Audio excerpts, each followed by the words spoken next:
After the launch of the new Xiaomi SU7, a lot of people have been commenting that they want to see how the new SU7 actually handles. So today, we've brought in one of its main rivals, because we still haven't been able to get our hands on a real SU7 to drive. So let's first take a look at its powerful competitor, the updated Zeekr 001, whose horsepower is honestly crazy. The Xiaomi SU7 Max should be around 609 horsepower, but this refreshed Zeekr 001 already exceeds even the Lotus Emea, reaching 925 horsepower and 918 newton-meters of peak torque. It has basically become a data monster in the EV world. Wow, this braking really makes you break into a sweat. The brake feel is soft, and in terms of character, these cars are actually quite different. The SU7 Max is more sporty and lighter, with more precise steering response, although I haven't driven the new SU7 yet, but the previous generation SU7 Max had a relatively thin chassis feel, very low to the ground with strong feedback, but not very substantial, while the Zeekr 001 leans more toward a premium solid chassis feel. And after this refresh, the Zeekr 001's chassis support is no longer an issue at all. But I do have to complain about this 2.5-ton weight. This is already the Ultra Plus version with 6-piston brake calipers, yet the brake pedal feel really doesn't inspire much confidence.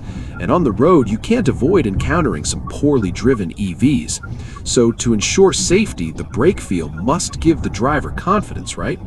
Now, under a quick lane change, you can clearly feel the weight of the car. It's like you're dragging the car into the next lane with the steering. But the chassis support is completely solid. There's basically no body roll at all. I used to say the Zeekr 001 felt like an Audi A8 when driving, but this refreshed version doesn't feel like an Audi A8 anymore because its body roll performance is far better than the A8. If you're purely looking for handling and sportiness, then the SU7 is still better. But if you want long-distance driving comfort and that refined feel, treating it like something between an Audi RS6 and RS4, then this car delivers a more balanced performance overall. Okay, now in SR mode with full throttle, wow, I don't even dare push it at higher speeds. The top-end power is seriously aggressive. The initial 0 to 60 acceleration might be limited by the car's weight and slightly conservative tuning to prevent wheel slip, so it's not fully unleashed at the start. But once you get into the higher speed range, the power just keeps coming endlessly. The old 001 already had that endless surge of power, let alone this new one with even more horsepower.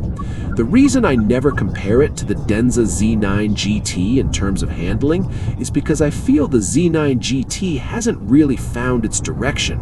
It tries to be sporty, luxurious, and packed with tech all at once, so its power delivery curve feels very strange. Even if you floor it in daily driving, you can't really extract its full potential. But this refreshed 001 is different.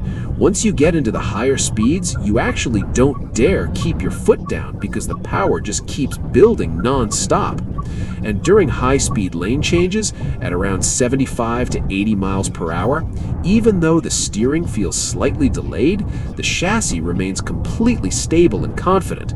So this new generation 001, especially the all-wheel drive version, because the rear-wheel drive version is still more tuned toward daily comfort with more steering play, while this AWD version feels a bit like the 001 FR.